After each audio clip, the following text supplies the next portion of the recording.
চীনের belt and road ইনিশিয়েটিভের বিপরীতে ভারত থেকে মধ্যপ্রাচ্য হয়ে ইউরোপ পর্যন্ত নতুন বাণিজ্য পথ আইএমইসি মধ্যপ্রাচ্যের চলমান সংঘাতে জানিয়ে তৈরি হয়েছে শঙ্কা।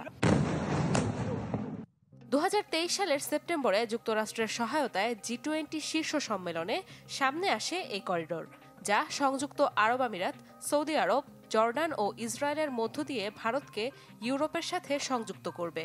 নতুন এই প্রকল্পের প্রতিটি মূল রুটে সম্ভাব্য খরচ $3 থেকে $8 বিলিয়ন। সব মিলিয়ে প্রাথমিকভাবে খরচের $20 বিলিয়ন দেওয়ার প্রতিশ্রুতি দিয়েছে সৌদি আরব। প্রস্তাবিত পথে পরিবহন খরচ কমবে 30%, কিন্তু ভূরাজনৈতিক উত্তেজনায় হুমকির মুখে নতুন এই প্রকল্প। মধ্যপ্রাচ্যের সাম্প্রতিক সংঘাতে অনিশ্চয়তায় এই করিডোর পিছু হটতে পারে সংযুক্ত আরব আমিরাত ও সৌদি আরব। দ্বিপাক্ষিক সংঘাতে রিয়াদের জড়িয়ে পড়ার আগ্রহ নেই, ফলে দুর্বল হয়ে পড়েছে প্রকল্পের অগ্রগতি।